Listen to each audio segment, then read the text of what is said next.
ప్రియమైన దేవుని పిల్లలందరికీ వందనాలు. ఈ సందేశాన్ని వినడానికి మీకు ధన్యవాదాలు. మీ అందరికీ కృప సమాధానం కలుగునుగాక. ఇప్పుడు మనం దేవుని వాక్యాన్ని ధ్యానిద్దాం. పరిశుద్ధ దేవుడు మీతో మాట్లాడునుగాక. వాక్యంలోకి వెళ్దాం. ఇప్పుడు కూడా ఇప్పుడే అని అంటాడు. ఇప్పుడే అని అంటాడు దేవుడు. అదే సాతాను ఇప్పుడు కాదు అని అంటాడు. ఈ రోజున మనం ధ్యానించేటువంటి అంశం ఏంటంటే ఇప్పుడే. ఏదైనా కూడా మన జీవితంలో దేవుడు చేయగలిగేటువంటి ప్రతి ఒక్క అద్భుతమైన ఆశీర్వాదమైన అనారోగ్యమైన దానికి పోస్ట్పోన్మెంట్ అనేటువంటిది ఉండదు.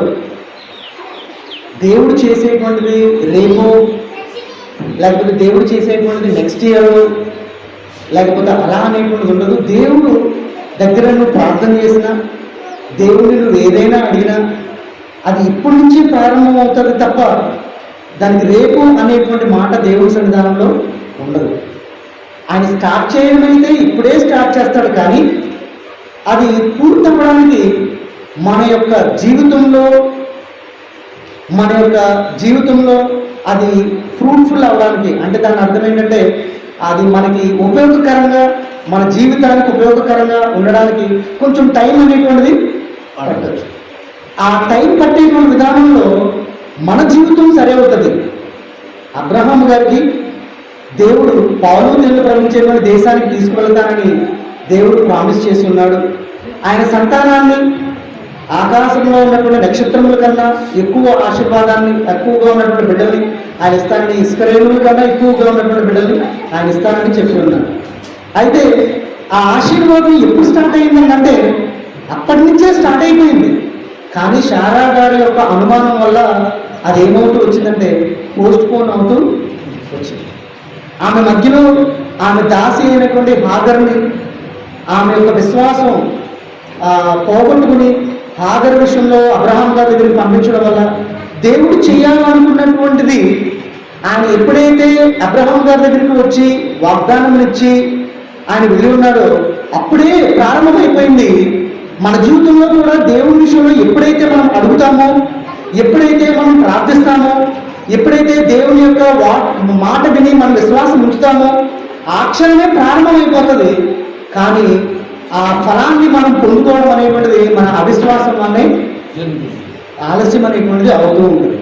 అయితే మనం చదవబడినటువంటి వాక్యం యాకోబు రాసినటువంటి పత్రికలో మనం చూసినట్లయితే, యాకోబు రాసినటువంటి పత్రిక 4వ అధ్యాయం 14వ వచనంలో మనం చూసినట్లయితే ఇక్కడ ఒక మాట రాయబడి ఉన్నది. రేపేమి సంభవించునో మీకు తెలియదు. మీ జీవం ఏపాటిది. మీరు కొంతసేపు కనబడి అంతలో మాయమైపోవు ఆవిరి వంటి వారే. అంటే ఈ మాటను బట్టి, దేవుడు చెప్తున్నటువంటి ఈ మాటను బట్టి మనకి ఏమర్థమవుతుంది? నీ జీవితం రేపు అనేటువంటి మాట కోసం ఎదురు చూడగలిగేటువంటిది కాదు. లేకపోతే తర్వాత, ఒక గంట తర్వాత, ఒక నిమిషం తర్వాత, ఒక సెకండ్ తర్వాత అని కూడా మనం ఎదురు చూడగలిగేటువంటి శాశ్వతమైనటువంటి జీవితం కానున్నప్పుడు దేవుడు రేపిస్తాను, నెక్స్ట్ ఇయర్ ఇస్తాడు, లేకపోతే ఆ తర్వాత ఇంకెప్పుడో ఇస్తాడు, లేకపోతే గంట తర్వాత ప్రారంభిస్తాడు అనుకునేటువంటిది మన జీవితంలో ఆయన ఉద్దేశంలో లేదు. ఈ రోజున మనం ఏదైతే వాక్యం వింటున్నామో, ఏదైతే దేవుని దగ్గర మనం మొరపెడుతున్నామో, మనం ఇంటి దగ్గర నుంచి వచ్చి ఆదివారం పూట దేవునికి సన్నిధానంలో కూర్చుని ఏదైతే ఆశపడి నువ్వు వస్తున్నావో అది నువ్వు అడుగుతున్నప్పుడే నీ ఆశ నీ యొక్క హృదయంలో ఉండగానే అది నెరవేర్చబడిపోతుంది. అది ప్రారంభమైపోయింది అని నువ్వు నమ్మాలి ఇక్కడ. ఎందుకంటే దేవుని దగ్గర ఒక మనుషుడి యొక్క కాలం అనేటువంటిది ఇంతలో కనబడి అంతలో మాయమైపోయేటువంటి విధమైనటువంటి జీవితం దేవుడి యొక్క దృష్టిలో. కానీ మనం ఎలా ఉంటామనంటే, మనం దేనికోసమైనా ప్రార్థన చేస్తే రేపటి కోసమే ఎక్కువగా ప్రార్థన చేస్తూ ఉంటాం. మనం ఏదైనా అడగాలని అనుకుంటే ఇప్పటి కోసం, ప్రస్తుతం కోసం దేవుని దగ్గర మనం అడగకుండా రేపటి కోసం, తర్వాత కోసం, మన బిడ్డల కోసం, తర్వాత దానికోసం మనం పోగు చూసుకునేటువంటి దానికోసం, తర్వాత దానికోసమే. కానీ దేవుడు ఏమన్నాడంటే ఈ క్షణం కోసం నువ్వు ఆలోచించు, ఈ సమయం కోసం నువ్వు ఆలోచించు. రేపటి దినమున నువ్వు నేను ఏమవుతామో మనకు తెలియదు కనుక ఈ క్షణమున నువ్వు దేవుని సన్నిధానంలో ఉండి ఎలా బ్రతుకుతున్నావు, ఏ విశ్వాసంతో మనం జీవిస్తున్నామో అనేటువంటిది చాలా ప్రాముఖ్యమైనటువంటిది. కనుక నువ్వు రేపటి దినమున నువ్వు ఆలోచించగలిగేటువంటి మానవ జీవితం అనేటువంటిది కానీ కాదు. ఈ రోజున ఈ క్షణంలో నువ్వు నిలబడినటువంటి సమయంలో పరలోక రాజ్యంలోనికి నువ్వు వెళ్తావా? దేవుని యొక్క మాటను నువ్వు వినగలుగుతున్నావా? ఏమండి, ఈ చాలామంది దేవుళ్ళు లేనటువంటి వారు వారందరూ కూడా వారి యొక్క విశ్వాసం ఎలా ఉంటుంది అని అంటే తర్వాత వచ్చేటువంటి వారి కోసం, తర్వాత బిడ్డల కోసం, వీరి కోసం దేవుని దగ్గర బలియాగములు అర్పించగలిగేటువంటి పరిస్థితులు ఉంటూ ఉంటాయి. యోబు గారు ఉన్నారు. యోబు గారు బలి ఎప్పుడు దేనికి ఇస్తూ ఉండేటువంటి వాడు? తన పిల్లలు చేయబోయేటువంటి పాపం కోసం. ఏమండి, వారు ఒక ఏదైనా ఒక విందు కలగజేసుకున్నారని అనుకుంటే వారి బిడ్డలు ఏమైనా తప్పు చేసి ఉన్నారేమో అని ఆలోచన చేసి దేవునికి ముందుగానే ఆ బలియాగంను అర్పిస్తూ ఉండేటువంటి వారు. కానీ దేవుడు చెప్పేటువంటిది ఏంటంటే ముందు దానికోసం అనేటువంటిది కాదు, ప్రస్తుతం అనేటువంటిది నువ్వు పరలోక రాజ్యంలోనికి చేరతావా అనేటువంటిది చాలా ప్రాముఖ్యమైనటువంటిది. ఈ క్షణమే దేవునికి రాకడం అనేటువంటిది వస్తే నీవు పరలోక రాజ్యంలోనికి చేరగలిగేటువంటి విశ్వాసము నీలో ఉన్నదా అనేటువంటిది దేవుడు చూస్తున్నాడు. ఇప్పుడు చూడండి, ఒక అగ్ని అనేటువంటిది మన ఇంటికి అంటుకున్నది అని అనుకుందాం. ఆ మంట మన ఇంటికి అంటుకున్నప్పుడు ఫైర్ ఇంజన్ని రేపు పిలుస్తామా? అంటే రేపు పిలవకపోతే ఏమవుతుంది? పోను గంట అయిన తర్వాత పిలుస్తాము కొని అది అవుతూ ఉంటుంటేనే ఆ క్షణంలో అప్పటికప్పుడు స్పందిస్తేనే ఆ మంటల్ని ఆర్పగలిగేటువంటి స్థితి అప్పటికప్పుడు చేసినా కూడా ఒక్కొక్కసారి ఆలస్యమైపోయి మొత్తం అంతా కూడా కాలిపోయిన తర్వాత వచ్చేటువంటి పరిస్థితులు ఎన్నో మనం వింటూ ఉంటాం. కాబట్టి ప్రియమైన బిడ్డలారా, ఈ రోజున మనం చూసినట్లయితే హైవేలో ఇలాంటి చోట్ల మనం చూసినట్లయితే అక్కడ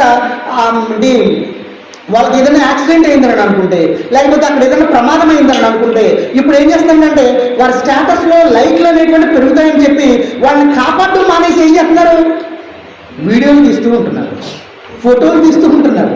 ఏదైనా యాక్సిడెంట్ అయిందా వెంటనే అక్కడికి వెళ్ళి ఫోటోలు తీస్తూ లేకపోతే వీడియోలు తీస్తూ వాళ్ళ స్టేటస్లోనో లేకపోతే ఇంకో దానిలోనో చేయడానికి చూస్తున్నారు తప్ప అక్కడ ఉన్నటువంటి ప్రాణాన్ని కాపాడదాం అనుకునేటువంటి ఆలోచన ఎవరికి కూడా రావట్లేదు. దానివల్ల దేవుడు చెప్పేటువంటి మాట ఏంటంటే దానివల్ల వాళ్ళ ప్రాణాలు పోగొట్టుకునేటువంటిది ఎలాగైతే ఉంటుందో మన జీవితంలో కూడా ప్రస్తుతం అనేటువంటి దాని గురించి నువ్వు ఆలోచించకుండా, ప్రస్తుతం అనేటువంటి దాని గురించి నువ్వు దేవుని విషయంలో కనిపెట్టకుండా, ఎప్పటి దాని గురించో రేపటి దాని గురించి నువ్వు కష్టపడి వాటిని పోగు చేసుకుందామని అనుకుంటే ఎప్పటి దాని గురించో నువ్వు చేసుకుంటూ నువ్వు అలా వెళితే ప్రస్తుతం అనేటువంటి నీ జీవితాన్ని కోల్పోయేటువంటి పరిస్థితి వస్తుంది.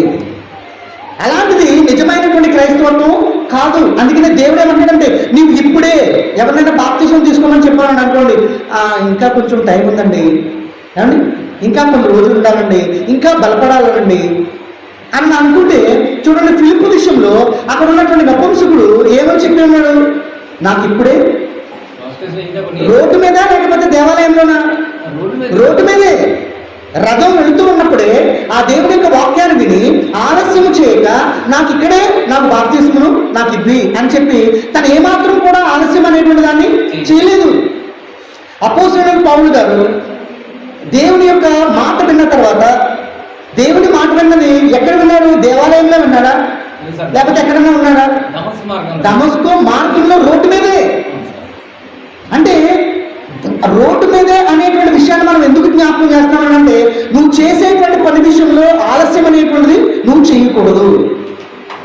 ఆలస్యం అనేటువంటిది కాకుండా రేపు అనేటువంటి దాన్ని పోస్ట్ పోన్ చేసుకోకుండా ఈ రోజే అనేటువంటి దాన్ని నువ్వు కలిగి ఉన్నట్లయితే, ఇప్పుడే అనేటువంటి దాన్ని నీ జీవితంలో నీ హృదయంలో కలిగి ఉన్నట్లయితే నీ జీవితంలోనూ సక్సెస్ చూడగలుగుతాము.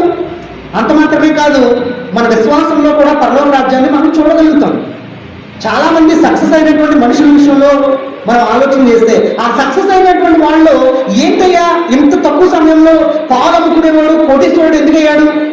ఏమండి, లేకపోతే గేదెలు మేపుకునేటువంటి వాడు కోటీశ్వరుడు ఎందుకు అయ్యాడు? ఇనప సామాన్లు అమ్ముకునేటువంటి వాడు ఎందుకు ఇంతలా కోటీశ్వరుడు ఎలాగైపోయాడు అంటే వాళ్ళు చెప్పేటువంటి ఒకే మాట ఏంటంటే నాకు ఏదైనా ఒక ఆలోచన వచ్చిందంటే, నాకు ఏదైనా ఒక పని వచ్చిందంటే నేను అప్పటికప్పుడే దాన్ని అమలు చేయడానికి నేను ఏమాత్రం కూడా వెనుకంజు వేయను. కానీ మామూలుగా ఉన్నటువంటి విషయంలో మనుషుల జీవితంలో ఎలా అంటే వారి జీవితంలో ఏదైనా ఒక పని చేయాలని అనుకుంటే తర్వాత చేద్దాంలే. స్టూడెంట్స్ అయినా కూడా, చదువుకునేటువంటి పిల్లలైనా కూడా చదువుదాము అనుకున్నప్పుడు వాళ్ళు చదవకుండా వాళ్ళు ఏం చేస్తుంటారు తెలుసా? రేపు చదువుదాంలే, ఓ గంట అయిన తర్వాత చదువుదాంలే, సాయంత్రం చదువుదాంలే, పడుకునే ముందు చదువుదాంలే, లేకపోతే రేపు పొద్దున్న మళ్ళా తొందరగా పొద్దున్నే లేచి మనం చదువుతాంలే అని అనుకుంటే వాడు రేపు పొద్దున్నే అంత సమయానికి లేవడు, మొత్తం ఉంటుంది. సాయంత్రం అయ్యే సమయానికి ఇంకోటి ఏదో టీవీ చూస్తాడు, ఇంకొకళ్ళు ఎవరో వస్తారు.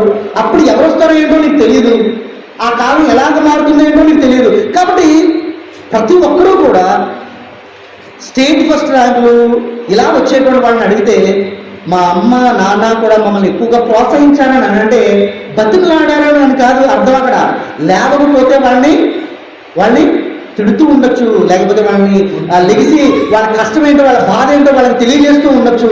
ఇలా ప్రతి పరిస్థితుల్లోనూ వాళ్ళ తల్లిదండ్రులు వారిని ఖచ్చితంగా సమయానికి లేవేటట్లుగా చేసి వారి జీవితంలో వారికి సక్సెస్ అనేటువంటి దాన్ని వాళ్ళు అందించారు అని అర్థం. ఈ రోజున దేవుడు కూడా మనకి జ్ఞాపకం చేస్తూ ఉంటున్నాడు. నీ విశ్వాస జీవితంలో దేవుణ్ణి మనం కనిపెట్టాలని అనుకుంటే, నీ ఆశీర్వాదం అనేటువంటి నీకు రావాలని అనుకున్నట్లయితే దేవుడు ఎప్పుడో ఇస్తాడని నువ్వు ఎంత మాత్రం కూడా ఆలోచన చేయొద్దు.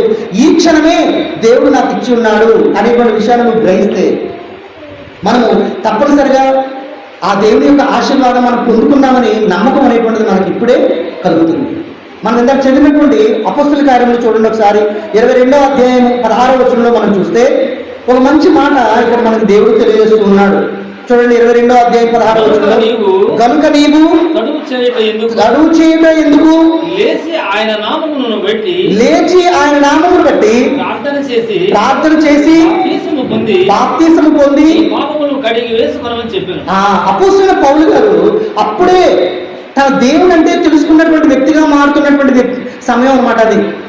అలాంటి సమయంలో దమస్కో మార్గంలో అపొస్తలుడైన పౌలు గారికి దేవుని యొక్క దర్శనం కనిపించిన తర్వాత నీవెవరు అని మొట్టమొదటిగా ఒక క్వశ్చన్ అడిగాడు. ప్రతి మనిషికి దేవుని యొక్క మీద విశ్వాసం కలగాలని అంటే ప్రతి ఒక్కరూ కూడా దేవుని దగ్గర నువ్వెవరు అనేటువంటి ప్రశ్న ప్రతి ఒక్కరిలో ఉంటే, ఇక్కడ ఉన్నటువంటి ప్రతి మనిషి దేవుణ్ణి నమ్ముకోవడానికి, యేసుక్రీస్తుని నమ్మడానికి, దేవుని విషయంలో విశ్వాసం అనేటువంటి చూపించడానికి ప్రతి ఒక్కరికి ఒక సమయంలో, ప్రారంభ సమయంలో దేవుడు ఎవరో ఆయన నిరూపించుకున్నటువంటి పరిస్థితి కలిగి ఉన్నటువంటి వారిని,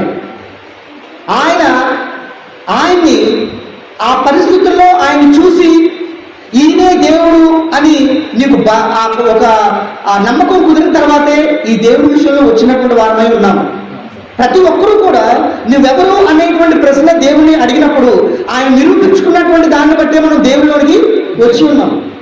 బాప్తిసం తీసుకోలేనటువంటి వారైతే వారు ఖచ్చితంగా కూడా దేవుని అడగాల్సినటువంటి ప్రశ్న, ఇప్పుడు రాంబాబు గారు కూతురుందని అనుకోండి, ఆమె ఈ తాతగారు చెప్పారనో లేకపోతే ఆమె మేనత్త చెప్పిందనో ఎవరో చెప్పారనో బాప్తిసం తీసుకున్నటువంటిది కాకుండా, మా తాత దేవుని మందిరానికి వెళ్తున్నాడు, మా నాన్న వాళ్ళు దేవుని మందిరానికి వెళ్తున్నారు, మా మేనత్త కూడా, ఇలా అందరూ కూడా ప్రతి ఒక్కరు కుటుంబం అంతా కూడా దేవుని మందిరానికి వెళుతుంది. మరి అసలు నేను ఎందుకు వెళ్ళాలి, నాకు ఏ నమ్మకం ఉందని దేవుని మందిరానికి వెళ్ళాలి, నిజంగా వాళ్ళు పూజిస్తున్నటువంటి దేవుడైనా అనుకునేటువంటి ప్రశ్న ఖచ్చితంగా ఆమె జీవితంలో రావాలి. ఇన్ని వారాల నుంచి దేవుని మందిరానికి వస్తున్నందుకు, ఇన్ని వారాల నుంచి దేవుని విషయాన్ని వింటున్నందుకు ఆమె జీవితంలో మరి ఆ ప్రశ్న వచ్చిందో లేదో తెలియదు, కానీ ఖచ్చితంగా రావాలి. అసలు ఆ దేవుడు, వీళ్ళందరూ పూజిస్తున్నటువంటి దేవుడు నిజంగా ఆయనే దేవుడేనా అని ఈ అపొస్తలుడైన పౌలు గారి లాగా ఆయనకి ఆ ప్రశ్న వచ్చినప్పుడు అప్పుడు దేవుడు చెప్తున్నాడు ఏమన్నా తెలుసా, నువ్వు హింసిస్తున్నటువంటి దేవుణ్ణి నేనే. దేవుడు ఎప్పుడూ కూడా ఎవరైతే ఏ సమయంలో అయితే ఏ సందర్భంలో అయితే దేవుడు నచ్చడో, దేవుడు తృణీకరిస్తూ ఉంటారో, ఆ తృణీకరించినటువంటి ఆ పనిలో నుండి దేవుడు వాళ్ళతో మాట్లాడతాడు. అపొస్తలుడైన పౌలు గారిని ఇదిగో నేను పరలోక రాజ్యంలో ఉన్నటువంటి దేవుణ్ణి నేను అని అంటలేదు, నువ్వెవరు అని అంటే ఇదిగో నేను నిజమైనటువంటి దేవుణ్ణి అని అంటలేదు. ఆయన ఏం చేస్తున్నాడు అప్పుడు అపొస్తలుడైన పౌలు గారు? సంఘాలని విభజిస్తూ దేవుణ్ణి నమ్ముకున్నటువంటి వారిని అందరినీ కూడా చంపుకుంటూ అతను వెళ్ళిపోతూ ఉంటుంటే, అతను ఏ పని అయితే దేవునికి వ్యతిరేకంగా చేస్తున్నాడో ఆ పని ద్వారానే ఈయనతో మాట్లాడుతూ ఉన్నాడు. నువ్వు హింసిస్తున్నావు చూసావా, నువ్వు ఏ పని అయితే నాకు వ్యతిరేకంగా చేస్తున్నావు చూసావా అని ఆ పని ద్వారానే ఇక్కడ ఆ పౌలు గారితో మాట్లాడుతూ ఉన్నాడు. నువ్వు ఎవరినైతే హింసిస్తున్నావో అతన్ని దేవుడు నేనే అని చెప్పినప్పుడు ఓకే, దేవుడు కనిపించాడు, దేవుడు మాట్లాడాడు, దేవుడు దర్శనం ఇచ్చాడు, అయినంత మాత్రాన అతన్ని అపొస్తలుడైన పౌలు గారిని ఓకే నువ్వు నీ పాపాలు క్షమించబడిపోయి అని అనలేదు. ఏం చెప్పాడో తెలుసా అతను? నువ్వు ఇప్పుడు ఏం చేయొద్దు అంటాడు, ఆలస్యం చేయొద్దు. ఇప్పుడు నేను దేవుడు అంటే ఎవరో చూసావు, దేవుడు ఎవరంట నేను చెప్పన్నాను, అన్నీ తెలిసిన తర్వాత ఇంకో సంవత్సరం టైం తీసుకో, ఇంకా బాగా బలపడు, ఇంకో నెల తీసుకో, ఇంకో వారం తీసుకో, దాని తర్వాత బాగా బలపడిన తర్వాత, బాగా అన్ని తెలుసుకున్న తర్వాత అప్పుడు నువ్వు బాప్తిసం తీసుకుంది కానీ అని అంటున్నా లేదు. ఏమన్నాడు? తడువు చేయక. అక్కడ మంచి మాట ఆయన మాట్లాడుతూ ఉన్నాడు. తనువు చేయక. ఆయన వెంటనే ఏం చేయమన్నాడు అంటే తనువు చేయక, లేచి, ఏమండి, తనువు చేయక లేచి ఆయన నామము బట్టి ప్రార్థన చేసి బాప్తిసము. అది నువ్వు దేవుడిని తెలుసుకున్న వెంటనే నువ్వేం చేయాలంటే ఆలస్యం చేయకుండా ప్రార్థన చేసుకుని నువ్వు వెంటనే బాప్తిసమును నువ్వు తీసుకోవాలి. ఒకవేళ ఆలస్యం చేశామని అనుకుంటే అనేక మంది, చాలా మంది కూడా చనిపోయి ఉన్నారు. వాళ్ళు చేసినటువంటి తప్పులు బట్టి వాళ్ళు చనిపోలేదు. వాళ్ళు చనిపోయినటువంటిది దేవుని ఎరుగుతూనే చనిపోయి ఉన్నారు, కానీ వాళ్ళు దేవుని తెలుసుకోకుండా చనిపోవడం అనేటువంటిది కాదు. చాలా మంది మనం చూస్తే ఆ హెచ్కేల్ గ్రంథంలో 18వ అధ్యాయంలో ఎప్పుడు నేను చెప్తూ ఉంటాను, మరణించువాడు మరణించుకుని నాకు ఎంత మాత్రము దేవుడు తెలియకుండా చనిపోవడం అనేటువంటిది కూడా దేవుడికి, ఏ మనిషి కూడా చనిపోవడం అనేటువంటిది దేవుడికి ఇష్టము ఉండదు. కానీ చనిపోయినటువంటి ఏ మనిషి అయినా కూడా తన దేవుని గురించి తెలుసు, దేవుని యొక్క శక్తి ఏంటో తెలుసు, ఆయనే నిజమైనటువంటి దేవుడు అని కూడా తెలుసు. కానీ బాప్తిసం తీసుకోవడానికి వారు తనువు చేసి ఆలస్యం చేయడం వల్లనే చనిపోయారు. అదే దేవుడు తెలిసి, దేవుడు అంటే ఎవరో తెలిసి, దేవుడు అంటే ఈయనే అని కూడా తెలుసుకుని వాళ్ళు బాప్తిసం తీసుకోకుండా అలాగా కాలాన్ని, సమయాన్ని వాళ్ళు ముందుకు తీసుకువెళుతూ అలా విడిచిపెట్టేస్తే వారి జీవితంలో మరణం అనేటువంటిది ముందుగా వస్తుంది. నీ జీవితంలో జీవితాన్ని నువ్వు కాపాడుకోవాలని అనుకుంటే, నీ మరణాన్ని నువ్వు పోస్ట్ పోన్ చేసుకోవాలని అనుకున్నట్లయితే, దేవుడు తెలుసుకున్న వెంటనే ఆలస్యం చేయకుండా నువ్వు బాప్తిసంను తీసుకోవాలి. ఎందుకు తీసుకోవాలి? అదేంటండి, మీరు మమ్మల్ని ఏదో మంత్రం చేస్తున్నారు, మాటలతో మాయం చేస్తున్నారు అని అనుకోవడానికి లేదు సుమా. అసలు బాప్తిసం అనేటువంటిది ఎందుకు తీసుకోవాలి? దేవుడు తెలుసుకున్న వెంటనే బాప్తిసం అనేటువంటిది తీసుకుంటే మనకి ఏం కలుగుతుంది? ఎప్పుడూ కూడా నమ్మి బాప్తిసం పొందినట్లయితే వారికి ఏం కలుగుతుంది అంటే రక్షణ కలుగుతుంది. నమ్మకపోతే వారికి శిక్ష విధింపబడుతుంది అని దేవుడు చెప్పి ఉన్నాడు. అది ఖచ్చితంగా నువ్వు పాస్ అవ్వాలని అనుకుంటే నువ్వు ఖచ్చితంగా ఎగ్జామ్ రాయాలి. ఎగ్జామ్ రాయకపోతే నువ్వు ఇప్పుడు రాసేటువంటి ఎగ్జామ్ రేపు రాస్తానంటే కుదురుతానండి? ఓ సంవత్సరం తర్వాత రాస్తానంటే ఉద్యోగం ఇస్తారండి? ఎవరు? ఎప్పుడు రాయాల్సినటువంటిది ఇప్పుడే నువ్వు రాయాల్సింది, దాని పోస్ట్ పోన్ లేదు. దేవుని విషయంలో కూడా అంతే ప్రియమైనటువంటి బిడ్డారు. ఆ మాట చూడండి ఒకసారి, 22వ అధ్యాయంలోనే 8వ వచనం ఒకసారి చూడండి. అందుకు నేను ప్రభువా నీవెవడమని అడిగినప్పుడు ఆయన నేను నీవు హింసించుచున్న నజరేయుడగు యేసును అని నాతో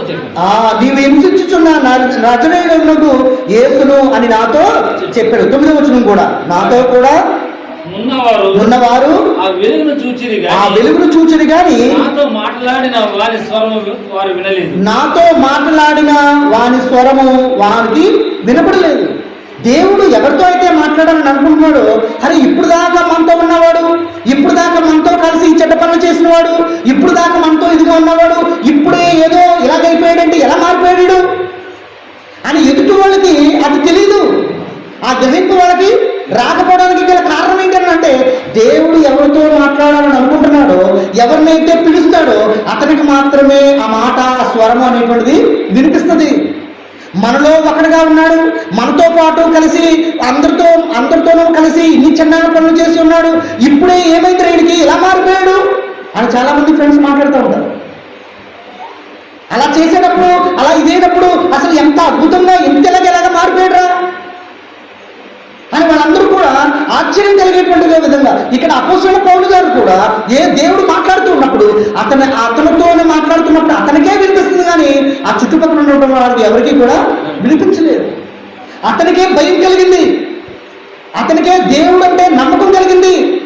ఆ చుట్టూరు అతనితో పాటు వచ్చినటువంటి ఖైదీలు లేకపోతే ఆ భటులు అనేటువంటి వారు మరలా మామూలు వాళ్ళ పనికి వాళ్ళే వెళ్ళిపోయారు. తర్వాత కూడా ఒకవేళ వాళ్ళ హింసలు వేరే వాళ్ళతో కలిపి చేసి ఉండొచ్చు. కానీ అపోస్తలుడైన పౌలు గారు మాత్రం దేవుని స్వరం ఎవరైతే ఎప్పుడైతే వింటారో వారు తడువు చేయక వెంటనే బాప్తిసమును తీసుకోవాల్సినటువంటి అవసరం ఉన్నది.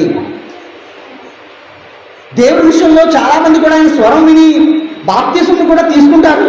తీసుకుని కూడా వారి జీవితంలో ఏం చేస్తూ ఉంటారు తెలుసా అండి? చూడండి, మనం ఇక్కడ చూసినట్లయితే మనం కొరింథీయులకు రాసినటువంటి మొదటి పత్రిక 12వ అధ్యాయం 3వ వచనం ఒకసారి మనం చూసినట్లయితే,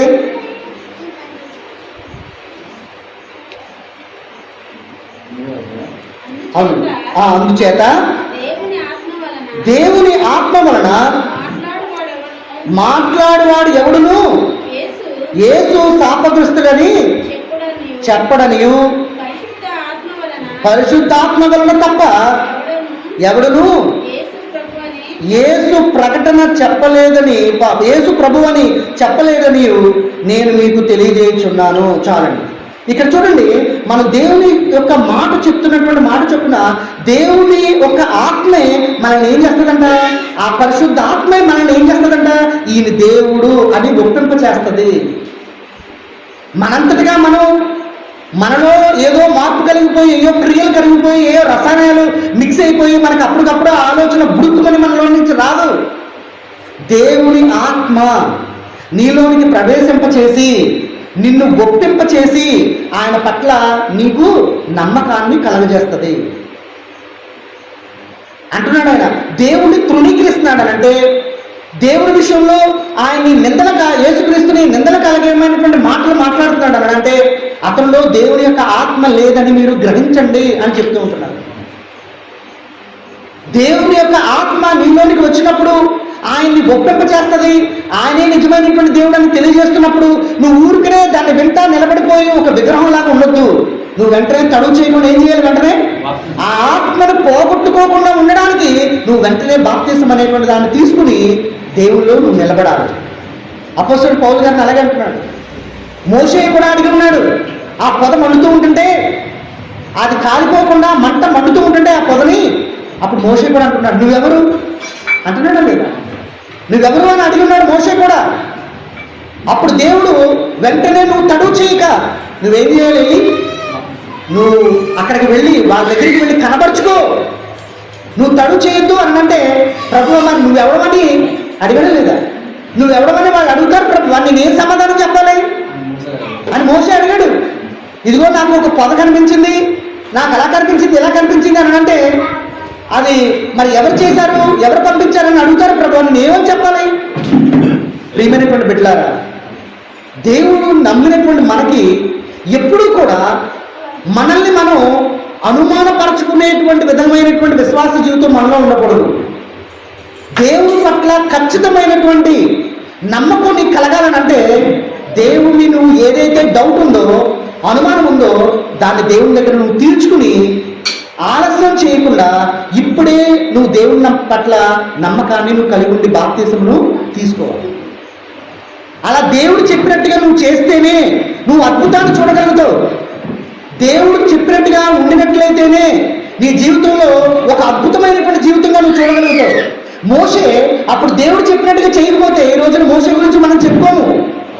అపోస్తలుడైన పౌలు గారి విషయంలో కూడా దేవుని గురించి అతను భయంకరంగా ఎంతో మందిని చంపి నరహంతుడుగా సంఘాన్ని విడగొట్టేటువంటి వాడుగా ఉన్నటువంటి ఆయన దేవుని మాట తడువు చేయక, ఆలస్యం చేయక తన నమ్మకాన్ని, విశ్వాసాన్ని దేవుడు చెప్పినట్టుగా చేయబట్టే ఈ రోజున మనం పౌలు గారి గురించి మాట్లాడుతూ ఉంటున్నాం.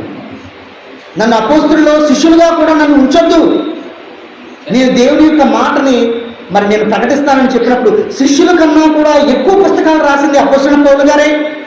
ఎక్కువగా అన్యులకు సువార్త ప్రకటించినది కూడా అపోస్తలుడైన పౌలు గారే. అనేకమైనటువంటి సంఘాలు స్థాపింపబడ్డానికి బలమైనటువంటి మరి దేవుని యొక్క విశ్వాసులు మరి తయారవడానికి ఈ అపోస్తలుడైన పౌలు గారే చాలా మూల కారణంగా మనం చూస్తూ ఉంటున్నాం. మరి అలాంటి దేవుని యొక్క మాటలు మనం వింటున్నప్పుడు ఆ రోజున దేవుడు ఎలాగైతే ఉన్నాడో ఈ రోజున కూడా అలాగే ఉన్నాడు.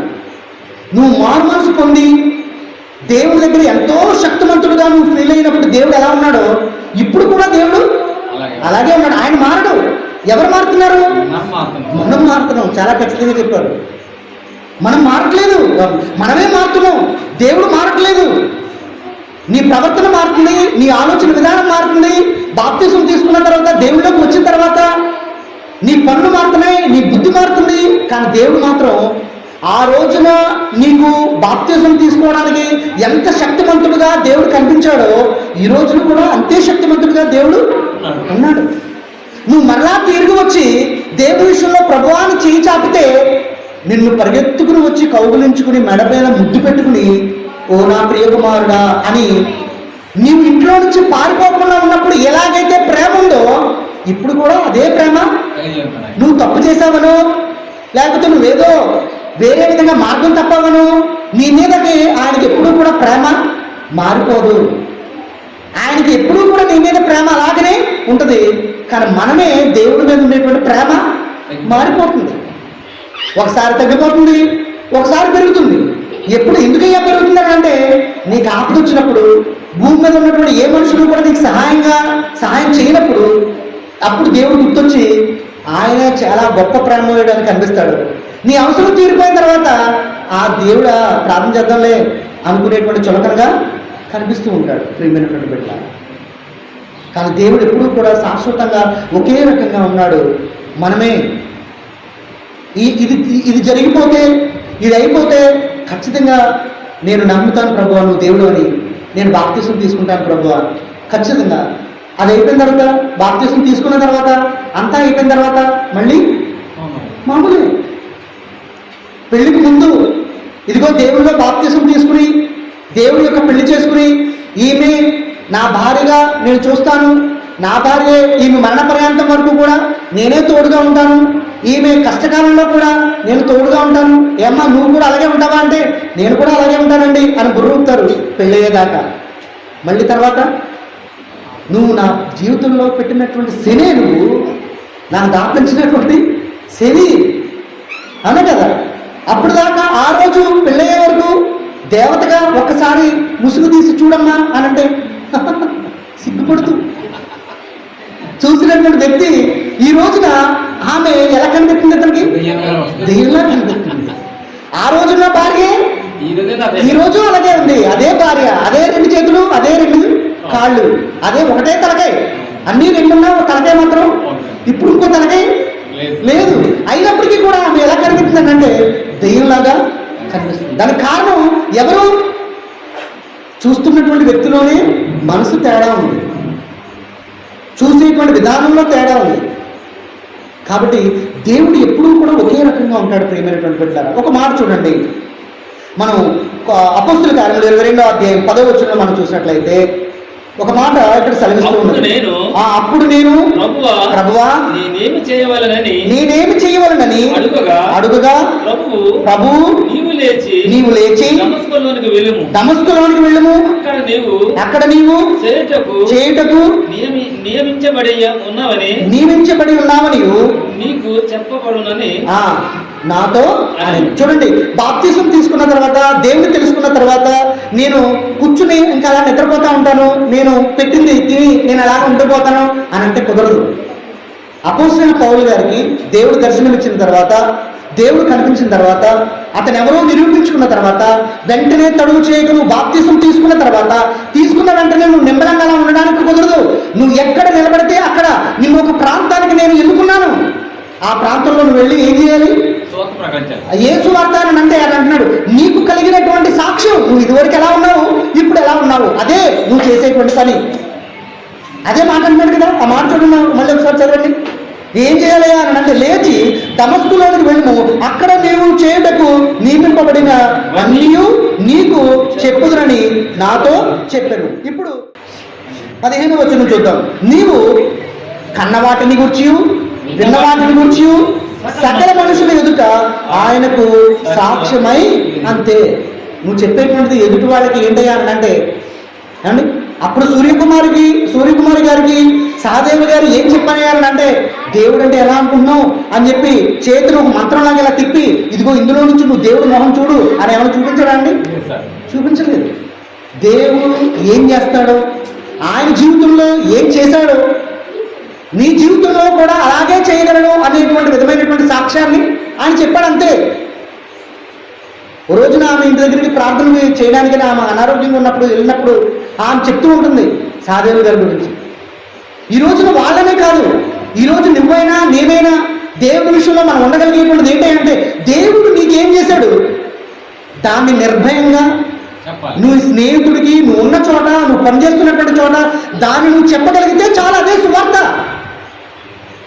అలా చేస్తే దేవుడు ఏమన్నాడంటే నువ్వు కొన్ని నిప్పుల గుండంలో నిలబడినటువంటి వాడిని అగ్నిగుండంలో పడిపోతున్న వాడిని నువ్వు తప్పించినట్టు లెక్క అని అంటున్నాడు. నువ్వు చెప్పినటువంటి నీ జీవితంలో జరిగినటువంటి కార్యములు అతను ఎదురుతో చెప్పి ఒకవేళ అతను నిన్ను ఓవర్కమ్ చేసి దుష్టమైనటువంటి క్రియలు చెడు పనులు ఇలా ఎవరైనా మాట్లాడుతూ చేస్తూ ఉన్నాడని అంటే దేవుడు ఏమన్నాడంటే దుష్టుడు కూర్చున్న చోట నువ్వు కూర్చోవద్దు. నువ్వు చెప్పడానికి ప్రయత్నించి అతను వినలేదు అని అనుకుంటే అతను ఒప్పుకోలేదు అని అనుకుంటే అతని దగ్గర నువ్వు కూర్చోవద్దు, నిలబడద్దు అని దేవుడు మాట్లాడుతున్నాడు. అంటే యోసేపు తను ఎంతగానో తన యొక్క సత్యాన్ని తన దేవుణ్ణి చూపించుకోవాలని ఎంతగానో ప్రయత్నం చేశాడు. కానీ రాజుగారి భార్య అప్పటికీ వెనుక తనతో పాపం చేయమని అలా అంటే దేవుడు చెప్పినటువంటి పనిని యోసేపు చేసి వస్త్రాన్ని ఆమె చేతులు విడిచిపెట్టి ఆమె కూర్చున్న చోటను కూర్చోనకుండా నిలబడిన చోటను నిలబడకుండా వెంటనే పారిపోవడం అనేటువంటిది జరిగింది. కనుకనే ఆ బానిసగా ఉన్నటువంటి యోసేపు ఒక దేశానికి ఆయన మంత్రి అయి ఉండడం మనం చూస్తూ ఉంటున్నాం. ప్రియమైనటువంటి బిడ్డలారా, యోహాను సువార్త 16వ అధ్యాయం 8వ వచనం మనం చూసినట్లయితే ఒక మాట చూడండి. యోహాను సువార్త 16వ అధ్యాయం 8వ వచనం, ఆయన వచ్చి పాపమును గూర్చి నీతిని గూర్చి తీర్పును గూర్చి లోకమును ఒప్పుకొన చేయను. యేసుక్రీస్తు వచ్చి ఏం చేస్తాడంటండి మనం చేస్తున్నటువంటి ఏంటో అనేటువంటి దాన్ని మన చేత ఒప్పింప చేయడానికే దేవుడు ఆయన వచ్చి ఉన్నాడు. నీవు యేసుక్రీస్తు సాక్షిగా నువ్వు నిలబడగలగడానికి యేసుక్రీస్తు నీకు చేసినటువంటి కార్యాలు నువ్వు తడువు చేయొద్దు. కొంతమంది దేవుని విషయంలో వాళ్ళ జీవితంలో జరిగినటువంటి ఎన్నో గొప్ప విషయాల్ని అద్భుత విషయాల్ని వారందరూ కూడా ఏం చేస్తూ ఉంటారనంటే ఇంటి దగ్గర ప్రార్థనా కూటమును పెట్టుకుని నా జీవితంలో ఇలా చేశాడని చెప్పి వారికి కలిగినటువంటి వారందరినీ కూడా ఇంటికి పిలిచి వారి సాక్ష్యంగా వారు ప్రార్థన కూడికను కృతజ్ఞతా కూడికను వారు తెలియజేస్తూ ఉంటారు. అలాంటి ఆ దేవునికి చెల్లించేటువంటి కృతజ్ఞత అలాంటిది దేవుడి విషయంలో కలగజేసేటువంటిది ఆయన చూపించేటువంటిది మనుషులు చేసేటువంటిది ఏంటంటే కృతజ్ఞత. దాన్నే కృతజ్ఞత అని అంటాము. వాళ్ళు చెప్పేటువంటి ఆ బోధ ఏంటి అని అంటే వారు చేసేటువంటి సేవ ఏంటి అని అంటే వారు కలగజేసినటువంటి దాన్ని దేవుడు వారి జీవితంలో కలగజేసినటువంటి దాన్ని అనేక మందికి పంచిపెట్టడం. కొంతమందిని దేవుడి విషయంలో దేవుడి మందిరానికి రెండమ్మా రావట్లేదు ఏంటమ్మా రెండమ్మా అని అంటే వారు ఇంట్లో పని అవ్వలేదండి, అలా అవ్వలేదండి, ఇలా అవ్వలేదండి అని అనుకుంటూ నా గురించి దేవుడికి తెలుసండి అని మనం అనుకుంటూ ఉన్నటువంటి చోటనే నిలబడిన చోటనే మనం దేవుని యొక్క పనిని మనం మర్చిపోయి మన పనిని మనం చేసుకుంటూ ఉంటే దేవుడు అంటున్నాడు నువ్వు దేనికోసమైతే నువ్వు నిలబడుతున్నావో దానిని దేవుడు దూరం చేస్తాడు. ఎందుకని? నువ్వు దేవుణ్ణి మర్చిపోతున్నావు కాబట్టి. నాకు మనసులో ఉందండి కృతజ్ఞత దేవుడి పట్ల, నేను మనసులో దేవుడిని కృతజ్ఞతగా నేను చేస్తున్నానో లేదో దేవుడికి తెలుసండి అని మనం సర్ది చెప్పుకోవడం అనేటువంటిది కాదు. నీ క్రియల ద్వారా దేవుడి విషయంలో నువ్వు ఎంతవరకు దేవుణ్ణి మహిమపరుస్తున్నావు. నువ్వు తడవ చేయకూడదు, నువ్వు ఆలస్యం చేయకూడదు. ఈ వారం కాదులే వచ్చే వారం కాదులే తర్వాత వారం అని నువ్వు ఏదో అని అనుకోవడం అనేటువంటిది కాదు. దేవుడి విషయంలో ఆలస్యం చేయక అపోస్తలుడైన పౌలు నువ్వు అర్జెంటుగా నువ్వు వెళ్ళి నువ్వేం చేయాలి? నువ్వు కన్న వాటిని విన్న వాటిని నువ్వు వెళ్ళి దేవుని యొక్క మాటని పరిచర్యగా నువ్వు ఉపయోగించుకుని నువ్వు చేయాలని అంటే ఎలా చెప్పాడండి ఆయన? అద్భుతముగా తన నీడ పడితేనే అనేక మంది స్వస్థపడగలిగేటువంటి విధముగా తయారై ఉన్నాడు. నువ్వు దేవుని యొక్క పని చేస్తే నీ శక్తి నీలోనికి ఎవరు వస్తారనంటే దేవుడు నీలో నివసిస్తాడు. ఆయన పరిశుద్ధాత్మ నీలో నివసిస్తుంది అని దేవుని యొక్క వాక్యం మనకు సెలవిస్తుంది. నువ్వు దేవుని పని చేయడం వల్ల అయ్యో నేను రాలేకపోయానండి, నేను ఉపాధి పనులకు వెళ్ళాల్సి వచ్చిందండి, సమయం సరిపోలేదన్నా నువ్వు ఎక్కడైతే పని చేస్తున్నావో నువ్వు ఎక్కడైతే నిలబెడుతున్నావో అక్కడ దేవుడు నీకు కలగజేసినటువంటి మేలు గురించి అనేక మందికి నువ్వు సాక్ష్యం చెప్పడమే దేవుని పరిచర్యలో నువ్వు ఉన్నట్లెక్క, దేవుని యొక్క పని నువ్వు చేస్తున్నట్లెక్క. ఒక్క మాట చూడండి, మనం దీనిలో లూకాసు వార్త 19వ అధ్యాయము 5వ వచనం ఒక మాట చూడండి. 19వ అధ్యాయం 5వ వచనం. యేసు ఆ చోటికి వచ్చినప్పుడు కన్నులెత్తి చూచి, జక్కయ్య త్వరగా దిగుము, నేను నీ ఇంట బస చేయవలసి ఉన్నది అని ఆయన జక్కయ్యతో మాట్లాడుతూ ఉంటారు. అయితే ఇక్కడ జక్కయ్య దేవుడి విషయంలో ఎలా జీవించేవాడు అని అంటే, అతను యూదుడు. జక్కయ్య ఎవరండి?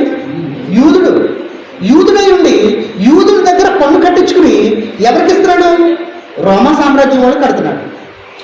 రోమా వాళ్ళకి జక్కయ్య అంటే ఇష్టం ఉండదు, ఎందుకంటే ఇతను యూదుడు అని. యూదులకి జక్కయ్య అంటే ఇష్టం ఉండలేదు, ఎందుకంటే రోమా సామ్రాజ్యం చెప్పినట్టుగా అన్యాయంగా మా దగ్గర నుంచి ధనాన్ని వసూలు చేస్తున్నాడని యూదులకి నచ్చట్లేదు. ఇటు ఇద్దరికీ కూడా నచ్చకుండా కష్టమైనటువంటి బ్రతుకుతున్నాడు. ఎవరు? జక్కయ్య. ఒక్కొక్కసారి మన జీవితంలో కూడా మనం నిర్వర్తిస్తున్నటువంటి మన జీవితంలో మన పనుల్లో రెండు రకాలుగా ఉండేటువంటి ప్రేమని ఎవరి దగ్గర నుంచి కూడా మనం పొందుకోలేం. వీరికి న్యాయం చేస్తున్నామని మనం అనుకుంటాం, వాళ్ళకి న్యాయం చేస్తున్నామని మనం అనుకుంటాం.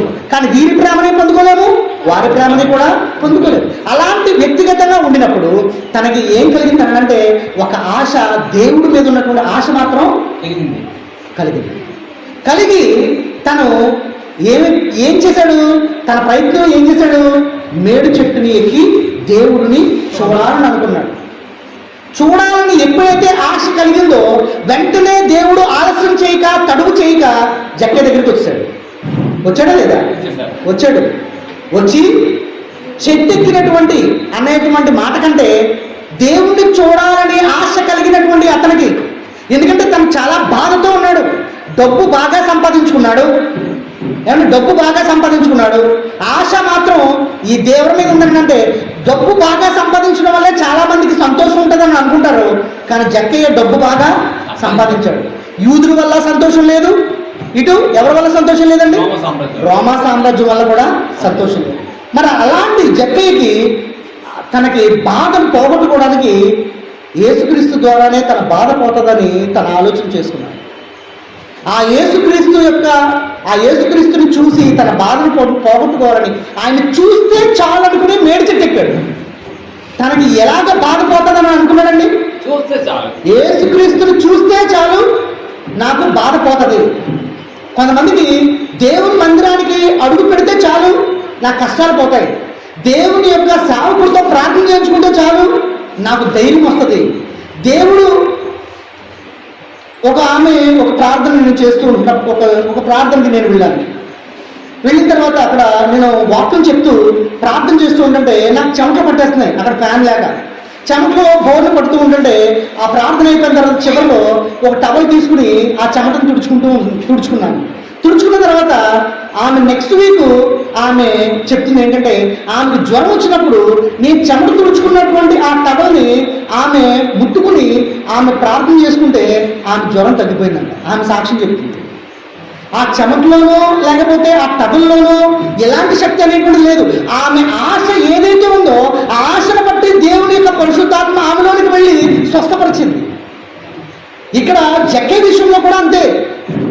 తను విసుగుపోయి ఉన్నాడు యూదుల చేత, తను విసుగుపోయి ఉన్నాడు రోమా సామ్రాజ్యం చేత.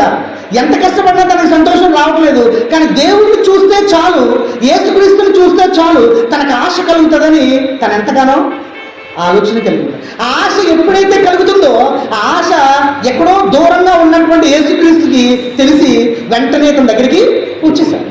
తడువు చేయక నువ్వు ఆశ అనేటువంటిది ఎటువంటి కళంకం లేకుండా దేవుడి పట్ల నువ్వు ఆశ కలిగి ఉంటే దేవుడు కూడా ఎంత దూరంలో ఉన్నా ఎలాంటి పరిస్థితుల్లో ఉన్నా నీ దగ్గరికి దేవుడు వస్తాడు. నీ అవసరతను దేవుడు తీరుస్తాడు. మనం ఏం కలిగి ఉన్నామని అంటే దేవుడి పట్ల ఆశ కలిగి ఉన్నాం. జ్వరం వచ్చిన వెంటనే అక్కడికి వెళ్ళి తాయితీ కట్టిద్దామా, ఎవరిదో దిష్టి తగిలింది, ఏదో జరిగింది, ఎవరి కను చూపో జరిగింది, ఇలాంటి వాటిలన్నింటికి తిరుగుతుంది. కానీ మన చూపు దేవుడి మీదకి వెళ్ళదు. దేవుడిని ఒక్కసారి ప్రార్థన చేసుకుంటే ఇది నాకు స్వస్థత కలుగుతుంది. దేవుడి విషయంలో ఒక్కసారి ఆయన బైబిల్ పట్టుకుని నేను మోకరించి ప్రార్థన చేస్తే మా కుటుంబంలో అద్భుతం జరుగుతుంది అనే ఆశ మాత్రం నువ్వు కలిగి ఉంటే దేవుడు వెంటనే నీ కుటుంబంలోనికి ప్రవేశించి నీ అవసరతను తీర్చడానికి ఆయన సిద్ధంగా ఉన్నాడు. సిద్ధంగా ఉండి జక్కయ్య నేను ఇప్పుడు నీ దగ్గరికి వచ్చాను కాబట్టి రేపు పొద్దున చెట్టు దిగు అని అన్నాడా? లేదు సార్, త్వరగా దిగమన్నాడు. అతను ఏమన్నాడు తెలుసా? పోన్లే జక్కయ్య త్వరగా దిగు జారిపోతావు అని, త్వరగా దిక్కు నెమ్మదిగా దిగు జారిపోతావు అని ఎవరు అన్నాడా? లేదు సార్, త్వరగా దిగు. నువ్వు అర్జెంటుగా జక్కయ్య త్వరగా కిందకి దిగు. అతనిలో ఉన్నటువంటి ఆశ ఎలాంటిదని అంటే యేసుక్రీస్తుని తన ఇంటికి తీసుకెళ్లి భోజనం పెట్టగలిగేటువంటి ఆశ. యేసుక్రీస్తు కూడా ఏమాత్రం కూడా అతను ఆలస్యం చేయక వెంటనే జక్కయ్య దగ్గరికి అతను హృదయం ఏంటో తెలుసుకుని తను ఎంత బాధలో ఉన్నాడో, ఎంత కుమిలిపోతూ ఉన్నాడో, సంతోషం కావాలని, ఆనందం కావాలని ఎలా తప్పించిపోతున్నాడో తను చూసి జక్కయ్య నేను నీ ఇంటికి వచ్చి భోజనం చేయాలని అనుకో. ఒకవేళ చూస్తే సరిపోతుంది అని అనుకుని భోజనానికి వద్దులే అని అనుకుంటే యేసుక్రీస్తు ఎవరినైతే ప్రేమిస్తాడో వాళ్ళ ఇంటికి వెళ్ళి భోజనం చేయగలిగేటువంటి పరిస్థితి యేసుక్రీస్తు చేస్తుంటాడు. యేసుక్రీస్తు వాళ్ళ ఇంట్లో చేయి కడిగితే వారి కుటుంబం విడుదల కలుగుతుంది. ఏమండి, రక్తస్రావం కలిగినటువంటి స్త్రీ ఆమెకు ఆశ ఏం కలిగింది? యేసుక్రీస్తుని కాళ్ళు పట్టుకోవాలి, లేకపోతే యేసుక్రీస్తుని ఆయన నా తల మీద చెయ్యి వేసి ప్రార్థన చేయాలి అని కోరుకుందా? లేదు సార్. వస్త్రాన్ని వస్త్రపు చెంగుని అవును సార్, ఆ రాయబడి చాలా క్లియర్గా వస్త్రపు చెంగును ముట్టుకోవాలనే ఆశ కలిగితే ఆయన వేరే పనిలో, వేరే ఆలోచనలో, వేరే ఉద్దేశంలో ఉంటే ఆయన ఉద్దేశాన్ని, ఆయన మనసును కూడా వస్త్రపు చెంగులో ఉన్న పట్టుకోవాలనేటువంటి ఆశ తడువు చెయ్యక ఇప్పుడు ముట్టుకున్నాను కాబట్టి ఇంటికి వెళ్ళిన తర్వాత ప్రార్థన చేసుకుంటే, ఇంట్లో పడుకుంటే రాత్రికి స్వస్థత వచ్చి పొద్దున్నే ఆమెకి తెలియలేదు. ఎప్పుడు జరిగినది? వెంటనే తడువు చేయక. ప్రేమిని పెట్టారా? దేవుని యొక్క ప్రేమ ఎలాంటిదంటే ఆలస్యం చేయదు. నీకు ఆశ అయితే కలిగి ఉంటే చాలంతే.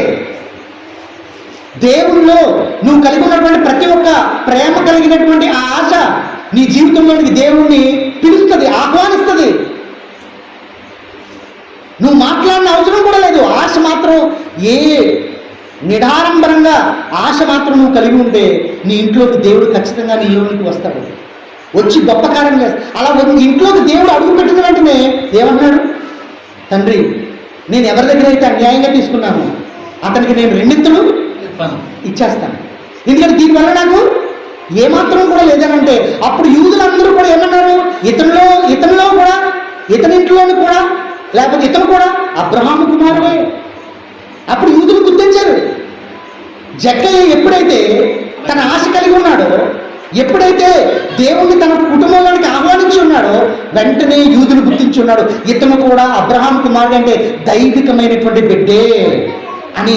అప్పుడు వాళ్ళందరూ గుర్తించుకుంటే అప్పుడు దాకా లేని సంతోషం ఎలాగైపోయిందంటే పొంగిపోయి తన శరీరంలో ఉన్నటువంటి వెంట్రుకలన్నీ కూడా స్పందించి దేవుని ఎదుట ఆ సంతోషాన్ని పొందుకున్నాడు జక్కయ్య. అర్థమైందండి? అప్పుడు చూడండి, ఒక మాట రాయబడి ఉంటుంది. అదే లూకాసు వార్త 19వ అధ్యాయం 2వ వచనం ఒకసారి చూడండి. దాని గుండా పోచుండెను, ఇదిగో సుంకపు గుప్తకారులను ధనవంతుడైన జక్కయ్య అని పేరు గల ఎవరో అని చూడగోరను గాని. చాలు ఒక్క నిమిషం. అతను అప్పటికే ఎలా ఉన్నాడు?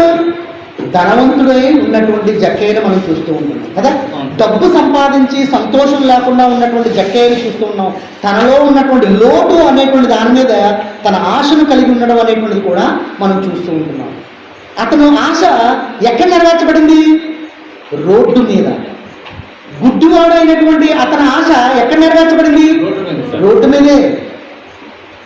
ఇంటికి వెళ్దాం పదా, నిన్ను తృప్తిపరుస్తాను, నిన్ను స్వస్థపరుస్తాను, నిన్ను బాగు చేస్తాను, ఇంటి దగ్గర ప్రార్థన చేస్తాను కదా అని యేసుక్రీస్తు ఏమాత్రం ఆలస్యం చేయలేదు. ఎక్కడ చూసినా కూడా ఓ పేదవాడు తన కుమారుని పాడి మీద మోసుకుని వెళ్తూ ఉంటుంటే, అమ్మా నువ్వు ఇంటి దగ్గరికి వెళ్ళు, నేను నీ కుమారుడు వచ్చేస్తాడని చెప్పాను అలా. అక్కడికక్కడే పాడిని ముట్టగా అక్కడికక్కడే.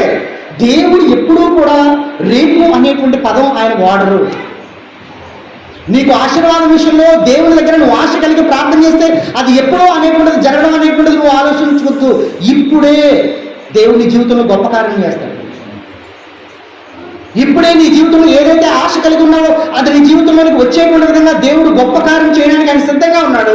నీవు తడువు చేయక వెంటనే దేవుడి విషయంలో నువ్వు ఆశ అయితే నువ్వు కలిగినట్లయితే ఆయన చూడండి ఒక మాట మనం చూస్తే రోమన్ రాసినటువంటి పత్రిక 3:23 ఒక మాట రాయబడి ఉంటుంది. చూద్దాం ఒక్కసారి.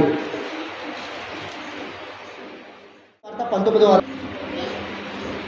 ఏ భేదము లేదు, అందరిలో పాపం చేసి దేవుడు అనుగ్రహించు మహిమను పొందలేకపోవచ్చు ఉన్నారు అని దేవుడు అక్కడ మాట్లాడుతున్నాడు. ఇంగ్లీష్లో చాలా కరెక్ట్గా ఒక మాట రాయబడి ఉంది అక్కడ. ఏంటో తెలుసా అండి? For all have sinned and come short of the glory of God. ఏంటంటే షార్ట్ అంటే చాలా చిన్నది. అదే దేవుని యొక్క నామములో మనం అందరము కూడా ఆయన అనుగ్రహించేటువంటి మహిమను పొందడానికి నీ పాపంను ఏం చేసి ఉన్నాడంటండి? ఆయన్ని మహిమపరచడానికి చాలా చిన్నది, చాలా తక్కువగా. అదే తెలుగులో ఏం రాయబడుతుందంటే పాపం చేసినప్పుడు అనుగ్రహించు మహిమను పొందలేక పోతూ ఉన్నాడు. కాబట్టి దేవుని యొక్క విషయంలో ఆయన యొక్క అనుగ్రహించేటువంటి ఆయన యొక్క ఏమంటారంటే దాన్ని దేవుడు అనుగ్రహించేటువంటి మహిమ,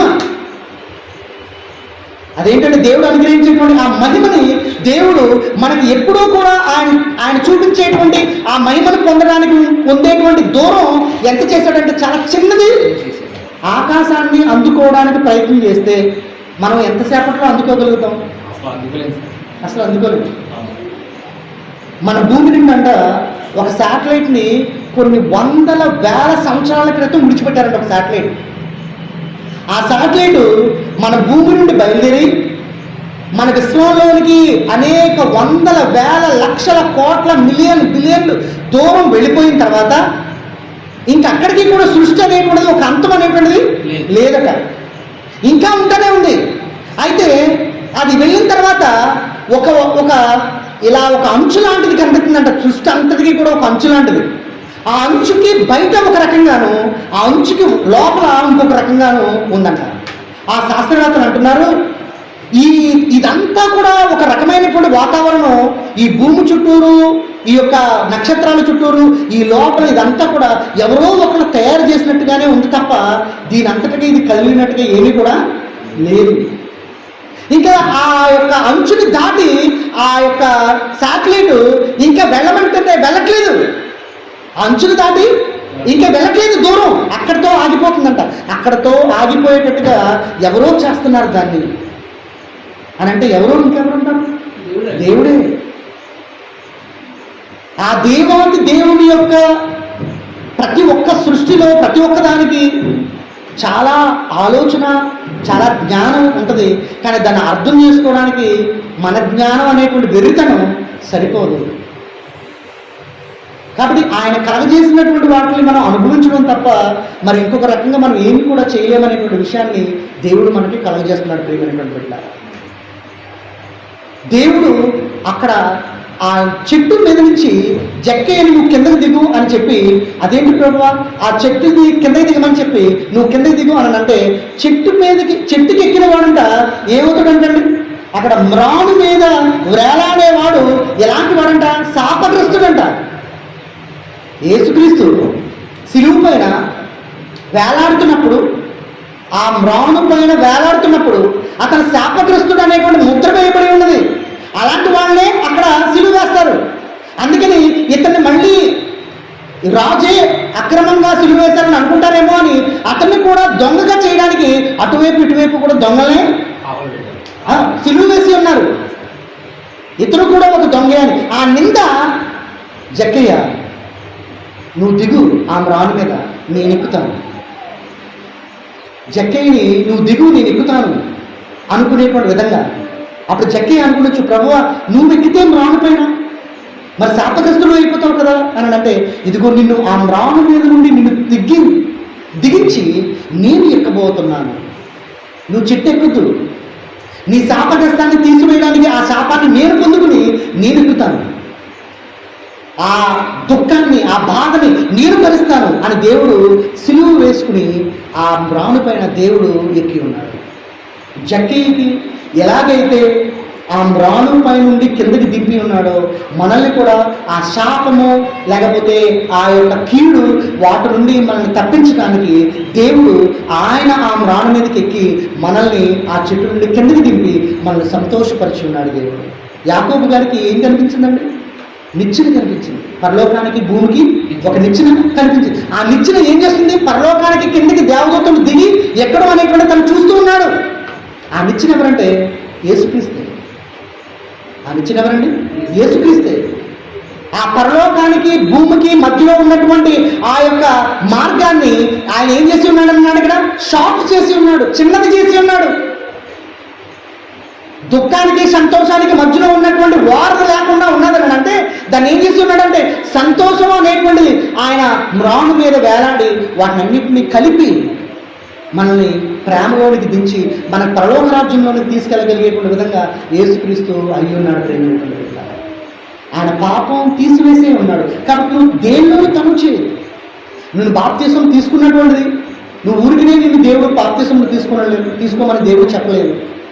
దేవుడు నిన్ను ఆయన చేసినటువంటి కార్యాలని అనేక మందికి పంచిపెట్టడానికి దేవుడు ఆయన బాప్తీసం తీసుకోమని చెప్పి అన్నాడు. అంత మాత్రమే కాదు, నువ్వు దేవుని కోసం బ్రతకడమే కాదు, నువ్వు తనువు చేయక ఒకవేళ బాప్తీసం తీసుకోకపోతే తీసుకోవడం దేవుడు తెలుసుకుని తీసుకోకుండా ఉండినట్లయితే అది చాలా శాపగ్రస్తం అనేటువంటిది అవుతుందని దేవుడు కూడా హెచ్చరిక కలుగజేస్తుంది. ప్రియమైనటువంటి బిడ్డలారా, దేవుని యొక్క మాట చివరిగా ఒక్క మాట నేను చెప్పి నేను ముగించేస్తాను. ఒకే ఒక మాట. యెషయా గ్రంథం 38వ అధ్యాయం 14వ వచనంలో హిజ్కియా ఒక మాట మాట్లాడుతూ ఉన్నాడు.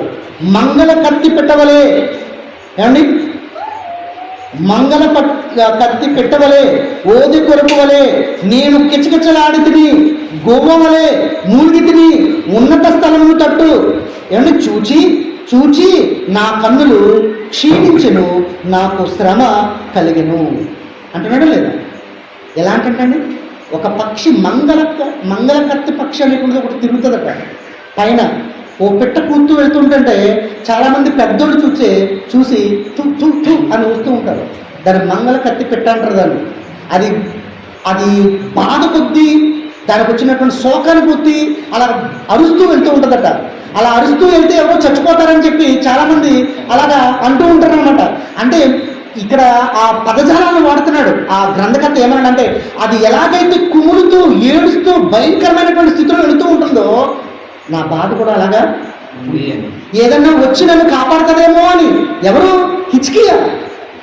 తనకు వచ్చినటువంటి అనారోగ్యం బట్టి, బాధను బట్టి, తనకు ఉన్నటువంటి కష్టాన్ని బట్టి నాకు ఎవరైనా వచ్చి తీస్తారేమో అని తను చేసుకుంటూ ఎత్తైన ప్రదేశంలోంచి ఆకాశం వైపు చూస్తూ, అక్కడ చూస్తూ, ఇక్కడ చూస్తూ నన్ను ఎవరైనా బతికించేవాడు ఉంటాడేమో అని ఎదురు చూస్తూ ఉంటున్నాడు. అయితే అక్కడ హెబ్రీయులకు రాసినటువంటి పత్రిక 4వ అధ్యాయం 14వ వచనంలో ఆ కింద వచనంలో అది పూర్తి చేయండి ఒకసారి. యెహోవా నా కొరకు కోటబడి, 38వ అధ్యాయం 14వ వచనం, యెషయా 38:14వ వచనంలో ఆ చిన్న మాట ఉంటుంది. ఏమంటే యెహోవా అలాగ భయంకరమైనటువంటి కిచకిచలాడేటువంటి పక్షిలాగా క్షీణించిపోయి నేను శ్రమ కలిగి ఉంటే యెహోవా నా కొరకు కోటబడి ఉండెను. కోటబడి ఉండడం అంటే ఏంటి? దేవుడు నా కష్టాన్ని ఆయన అనుభవించుతూ ఉన్నాడు. ఆయన పూటబడి ఉన్నాడు.